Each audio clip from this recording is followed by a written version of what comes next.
तो अभी हम मौजूद हैं अठवतु के मकाम पर, जो बांडीपुरा में एक अहम जगह मानी जाती है। हिस्ट्री इसकी ये कहती है कि यहाँ पे 8 डिफरेंट रास्ते वो एक दूसरे के साथ मिला करते थे, जिस वजह से इस जगह को आठवतु यानी 8 वेज का नाम मिला है। अब ये 8 रास्ते कौन कौन से थे, वल्यू बुवानो। पहला रास्ता वो रास्ता था जो मधुमती के राइट साइड से मातृगाम और बनकोट नामी जगह से होके खोयामा पहुंचता था। दूसरा वो रास्ता था जो मधुमती के लेफ्ट साइड से बांडीपुरा जाता था। इसके अलावा तीसरा वो रास्ता है जो लबकचाल और मेवन नामी 2 गांव तक आगे जाता था। फिर यही रास्ता आगे जाके चौथे मुकाम के लिए जाता था, जिसे हम कहते हैं हरमुख, और हरमुख की पूरी रेंज के लिए भी यहाँ से एक रास्ता जाता था।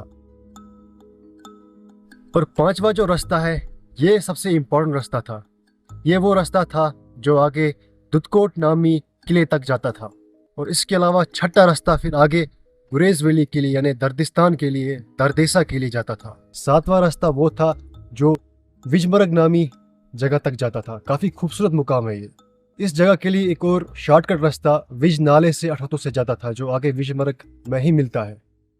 और फिर विजमर्ग से आखिरी रास्ता जो है राजदान पास तक पहुंचता था। फिर राजदान पास से आप बांडीपुरा की तरफ वापस आ सकते थे या फिर गुरेज की तरफ जा सकते थे।